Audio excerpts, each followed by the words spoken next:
ओम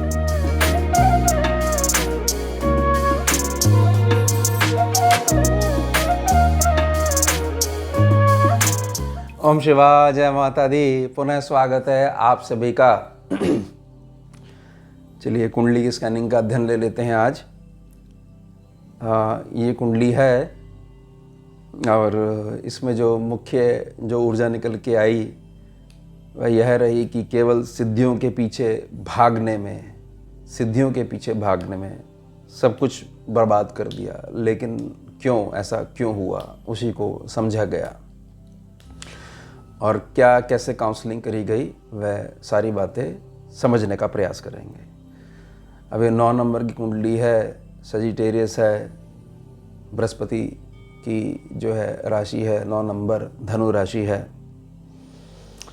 अब देखिए इसमें तीसरे भाव में कुंभ राशि में गुरु बैठे हुए हैं तीसरे घर में, और उसके आगे एस लिखा हुआ है। एस का मतलब है कि गुरुदेव अस्त हैं। एक प्रकार से ऐसा समझिए कि सत्ता अभी चलायमान नहीं है इनकी। किसकी? लग्नेश की, पहले घर का जो स्वामी लग्नेश। उसके बाद जो चौथा भाव है मीन राशि, यह भी बृहस्पति का घर है। यहाँ पर चंद्रदेव डबल सी ब्रैकेट के साथ बैठे हुए हैं। डबल सी ब्रैकेट स्कैनिंग में तभी दी जाती है जब डिग्री के आधार पर इस समय जातक का जो ग्रह है उसके पास बहुत ज़्यादा ताकत है। तो यहाँ पर चंद्रदेव के पास बहुत असीम ताकत बनी हुई है।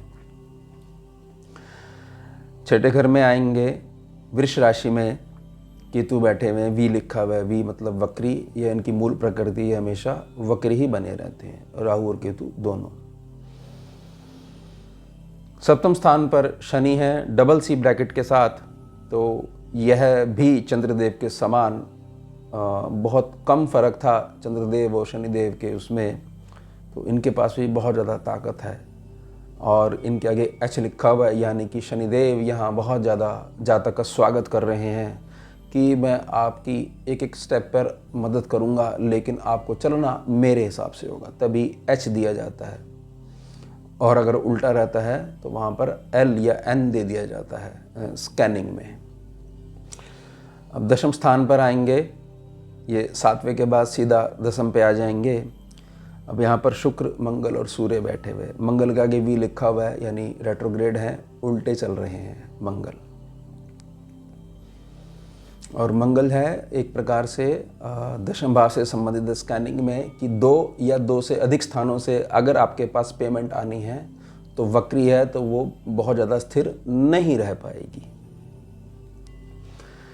शुक्र जो है, शुक्र के आगे LP1 लिखा हुआ है, यानी ताकत में ये सबसे कमज़ोर हैं पूरी कुंडली में।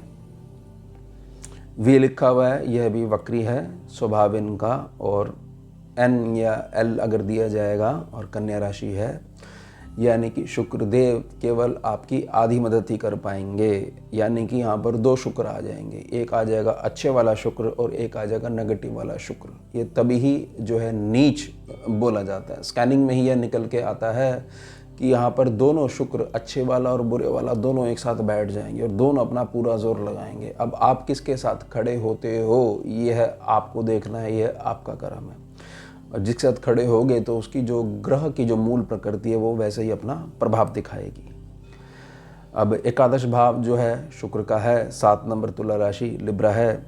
यहाँ पर बुधदेव बैठे हैं, ये हैं LP2। LP2 का मतलब हो गया कि वह ग्रह दूसरे नंबर पे जिसके पास सबसे कम ताकत है, लेकिन दूसरे नंबर पे, पहले नंबर पे शुक्रदेव थे 10वें भाव में जो विराजे हुए कन्या राशि में। राहु बैठे हुए हैं 12th सेक्शन में, खर्चे वाले सेक्शन में खर्च हो रहे हैं। वी है, वक्री है, मूल प्रकृति है, और वृश्चिक राशि में बैठे हुए हैं। तो राहु की मूल प्रकृति क्या है कि स्वयं का गुण नहीं है, जहाँ बैठा हुआ है वह गुण अपना लेगा। अब इसमें समस्या क्या है कुंडली में, स्कैनिंग में क्या समस्या आई, इसको समझिए। सबसे मूल समस्या यही है कि जातक की प्रकृति बहुत अच्छी है, क्योंकि तीसरे घर के बृहस्पति बैठे हुए हैं। लेकिन वह प्रकृति अच्छे से क्या मतलब है कि जातक हृदय के आधार पर, आत्मा के आधार पर अच्छा है। हमारे पैनल ने भी उसको क्लियर सिग्नल दिया, ग्रीन सिग्नल दिया कि भाई आपकी नेचर बहुत अच्छी है। लेकिन एस लगा हुआ साथ में अस्त है। वह अच्छाई इतनी ज़्यादा नहीं है कि बृहस्पति देव को उस अस अवस्था से केवल स्कैनिंग की विद्या में ही बाहर निकाल के लेकर आ पाए, क्योंकि चुनाव आपके हाथ में है। अगर आप इनसे प्रभावित रहोगे तो चुनाव नहीं कर पाओगे। जैसी ऊर्जा बनी हुई है, जो ग्रह बैठ के नाच रहा है, उसके हिसाब से चलते रहोगे। अब उसके पश्चात अष्टम भाव के कर्क राशि है, 4 नंबर है, चंद्रदेव बैठे हुए हैं सुख स्थान पर, और इतना ज़्यादा ताकत उनके अंदर है, तभी जो है डबल सी ब्रैकेट दी हुई है, यानी कि अष्टम भाव कि हमेशा भविष्य में ही चिंता में आदमी ग्रस्त रहे और क्या करना है क्या नहीं करना उसके बारे में विचार करता रहे, पेन और कॉपी लेके बैठ जाए और गणनाएं लिखता रहे, और सामने जो चीज़ रखी हुई है ना तो उसका भोग कर पाए, ना आनंद ले पाए, नित्य दिनचर्या पे भी ध्यान नहीं दे पाए, और क्या करे, सिर्फ और सिर्फ एक ही काम करे कि सोचना है, मुझे सोचते रहना है। ये ग्रहों से जो प्रभाव पड़ रहा था तो वह समझाने का मैं आपको प्रयास कर रहा हूँ। और उसका साथ देने के लिए राहु भी बैठ गए। राहु यहाँ पर बुध हो गया ब्रेन का जो हिस्सा है, और राहु होगी जो दिखाई नहीं देती, यानी कि उसके अंदर बैठी हुई अकल। और वह भी कौन सी राशि की? 8 नंबर राशि की। 8 नंबर स्कॉर्पियो यानी बिच्छू, जो कि जैसे ही भय होगा डंक मारेगा तुरंत। अब एक वहम की स्थिति उत्पन्न होने लग गई, क्योंकि तीसरे नंबर पे बृहस्पति बैठे हुए, तो जातक पूजा पाठ से जुड़ेगा ही जुड़ेगा। चंद्रमा अष्टम के चौथे भाव में बैठे हुए हैं, तो मन चलायमान रहेगा। और राहु बैठे हुए हैं 12th हाउस के, और ये राहु वृश्चिक राशि के बैठे हुए हैं, तो मूल प्रकृति जो है वो नकारात्मक राहु बैठे हुए हैं, ये पॉजिटिव राहु नहीं है। लेकिन ऐसा नहीं है कि 12वें में अगर राहु बैठेंगे तो ये फल होगा। स्कैनिंग में हर एक कुंडली में हर एक प्लैनेट की एनर्जी अलग हो जाती है। जैसे ये कुंडली है तो इस पूरे ब्रह्मांड में कोई भी दूसरी कुंडली की एनर्जी मैच नहीं कर पाएगी। और स्कैनिंग के लिए कुंडली नहीं बनी हो कोई ज़रूरत नहीं होती है, उसके लिए केवल date of birth, accurate time of birth, place of birth चाहिए होता है। उसी से लग्न बनता है, उसी को पैनल पे डाला जाता है। जैसे ही पैनल पे डाला जाता है ऊर्जा सामने निकल के आ जाती है।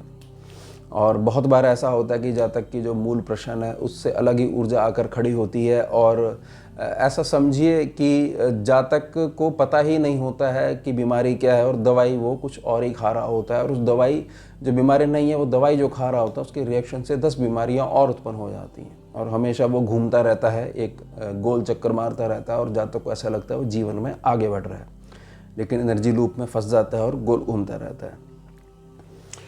अब शुक्र जो है यहाँ पर इस कुंडली में एक बहुत अहम रोल निभाते हैं। जातक का जो ध्यान है वह जातक का ध्यान सिर्फ और सिर्फ क्विक मनी, एकदम से पैसा आ जाए या एकदम से कोई ऐसा उपाय हो जाए जिसके द्वारा मुझे कोई भी कार्य नहीं करता रहना पड़े, मेरे जेब में हमेशा पैसा बना रहे, और मुझे जो भी भोग विलास, जो भी आनंद लेना है जीवन में, अधर्म के आधार पर, धर्म के आधार पर नहीं, जो मुझे ठीक लगता है मैं वैसा खाऊंगा, वैसा पीऊंगा।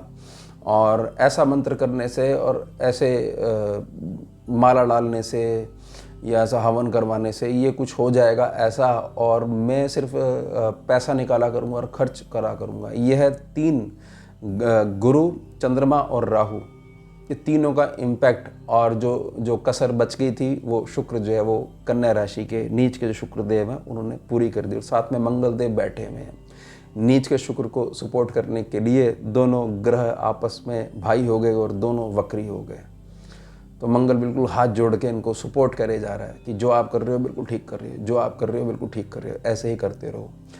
और बहुत लंबे समय तक जातक इसी से जो है प्रभावित बना रहा। और सूर्य जो बैठे हुए यहाँ पर, सूर्य इस कुंडली को बहुत अच्छे से संभाल रहे हैं। सूर्य यहाँ पर बिल्कुल नॉर्मल हैं, यानी जातक के जो पिता हैं वह उस दिन की दृष्टि लगा के बैठे हुए हैं कि किस दिन मेरा जो पुत्र है उसको अकल आएगी, समझ आएगी। और यह जो एम्पायर खड़ा करके रखा हुआ है, जातक बहुत संपन्न घर से है, उसको संभाल पाएगा, मेरे पास बैठेगा, बुजुर्गों का सम्मान करेगा, मेरी बातें समझेगा, मेरा सम्मान नहीं करता है, मेरा भी मन दुखाता है, घर में नहीं टिकता है, व्यापार स्थान पे नहीं जाता है, या जो भी रोज़गार है इनका वहाँ पर नहीं बैठता है। अब समझिए यहाँ पर जो बुध जो हैं कर्म क्षेत्र के मालिक होकर लाभ स्थान में बैठे हुए हैं और साथ में सप्तम भाव के भी स्वामी हैं। शनि सप्तम भाव पर C ब्रैकेट के साथ बहुत अधिक ताकत के साथ बैठे हुए हैं और H लिखा हुआ है यहाँ पर। शनिदेव हमेशा से यह जातक को समझाने का प्रयास करते हैं कि पहले नियम बनाइए अपने जीवन में और उन पे चलना शुरू करिए, मेरे को साक्षी मानते हुए। फिर वो जो नियम तुम बनाओगे वो नियम से मैं तुमको बना दूंगा, हर प्रकार का सुख तुम्हारे पास होगा। और यहाँ इस कुंडली में जो शनि है वो बहुत अच्छे हैं मूल प्रकृति के हिसाब से। शनि खराब नहीं है, बिल्कुल भी खराब नहीं है, लेकिन शनि तभी प्रभाव दे पाएंगे जब आप उस ग्रह के हिसाब से आचरण करना शुरू करोगे।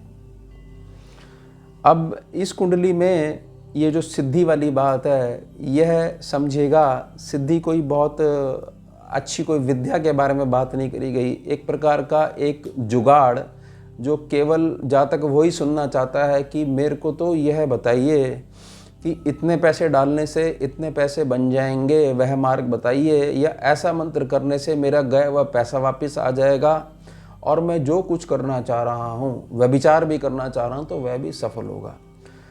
अब खुला बाजार है, कलयुग है, तो कौन ऐसे मूर्ख जातक को ना कहेगा कि हाँ जी साहब जी हो जाएगा, इतने पैसे लगेंगे, और नहीं हुआ क्योंकि होना तो है ही नहीं, तो वो तो सब ईश्वर के हाथ में, वो अपना पल्ला झाड़ देगा।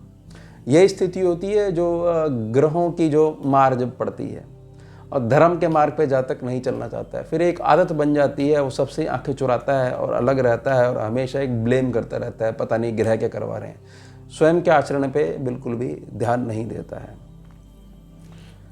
हर एक चीज़ में कि उसने मेरा काम रुकवा दिया, उसने मेरा पैसा बंधवा दिया, मेरी बुद्धि बंधवा दी, मेरे शरीर में रोग दे दिया। और आप स्वयं क्या कर रहे हो? हम केवल अधर्म की पालना करेंगे, इसके पश्चात भी हमने पैसा दिया है तो ईश्वर को हमारे लिए नौकरी करनी पड़ेगी। ये ऐसे भाव रहते हैं, जिसको कहते हैं ना बिल्कुल दिमाग खराब हो रखा है किसी का, ये यही स्थिति है। अब यह स्थिति जो है जब काउंसलिंग करी गई तो समझाया गया, बहुत ज़्यादा यह बताया गया कि हमारे ही कर्म हम भोगते हैं, तो दूसरों पर ये जो ब्लेमिंग का जो ये मार्ग है इसको पहले बंद करिए। आपको भी ज्ञान है, मन में तो सब कोई पता होता है कि हम किस मार्ग पे चलते आ रहे हैं, सत्य का असत्य का ज्ञान होता ही है। तो सबसे पहले उपाय करने से पहले इस चक्रव्यूह से बाहर आने का प्रयास करें। अच्छा दिन बताएं, समय से उठें, समय से सोएं। परिवार वाले जो उत्तम धन है आपके पास, परिवार का बहुत बड़ा सपोर्ट होता है। और अगर सिद्धियाँ ही करनी हैं तो साधारण तरीके से आप किसी मार्ग में लगिए, किसी अच्छे गुरु की शरण में जाइए, और केवल मेहनत से ही पैसा आता है, इसी को नियम बना के, आधार बना के अपने जीवन में आगे बढ़िए। तो कुछ सॉल्यूशन दिए गए, वह बहुत ज़्यादा ज़रूरी नहीं है। मूल मेरा यह रहता है कि आप समझ पाओ कि ग्रह कैसे काम करते हैं, और चुनाव केवल व्यक्ति ही करता है। ग्रह, मेरी बड़ी प्रार्थना रहेगी, ग्रह आपके दरवाजे पे नहीं आता है, वह एक मानसिकता के रूप में आपके साथ व्यवहार करता है। चुनने का अधिकार हमेशा आपके पास ही बना रहता है, घटना चाहे कैसी भी हो प्रारब्ध के हिसाब से। अगर आपके कर्म अच्छे हैं तो रिएक्शन हमेशा आपका पॉजिटिव ही रहेगा। अगर नुकसान भी हो जाएगा तो उत्तम जातक ही बोलेगा भगवान की बड़ी कृपा रही कि केवल इतना ही नुकसान हुआ, मेरा इतना बचाव हो गया। और दूसरी तरफ जो दूसरा जातक है जिसका अभ्यास केवल कंप्लेंट करने का बना हुआ है, वह भगवान को भी अपशब्द बोलेगा, स्थिति को भी अपशब्द बोलेगा और बोलेगा मैं तो बहुत अच्छा हूँ, बिल्कुल गऊ हूँ, देखो भगवान ने मेरे साथ ऐसे छल करके मेरा रुपया छीन लिया, मुझे ऐसे वो कर दिया, मुझे परेशान करते रहते हैं। अब आप खुद ही समझिए कि ये मूर्खता है कि नहीं है। आप जो कर्म कर रहे हो वो कर्म आपने बिल्कुल नहीं देखने हैं, उसका आउटकम जो आएगा वो आपके हिसाब से ही आना चाहिए। मतलब जब आप चाहोगे तो सूरज की गर्मी भी कम हो जानी चाहिए, क्योंकि आपको गर्मी लग रही है। अगर आपको ठंड लग रही है तो आपने चुटकी बजाई तो ठंड भी कम हो जानी चाहिए। बारिश से अगर पानी भर गया है और आपको बड़ी परेशानी हो रही है, दुर्गंध आ रही है, तो आप भगवान को बोले जा रहे हो। खुद कुछ नहीं कर रहे हो, उसके लिए कोई प्रयास नहीं कर रही हो। यह इसको बोलते हैं कि अव्यवस्था से इतना ज़्यादा प्रभावित हो चुके हो कि हर जगह अव्यवस्था ही दिखाई दे पड़ती है आपको। कुछ काउंसलिंग इनके परिवार के सदस्यों के साथ भी करी गई थी अलग से, और उनको स्थिति समझाई गई थी, कुछ सॉल्यूशन उनको दिए गए थे। तो उसके पश्चात कुछ स्थिति बेहतर हुई है। स्कैनिंग में ऐसा नहीं है कि हमने उपाय दे दिया और जो एक दिन में चमत्कार हो गया। कर्म करने का अधिकार, क्योंकि अवचेतन मन और मन केवल मानव के पास ही होते हैं, अवचेतन मन केवल मानव के पास है।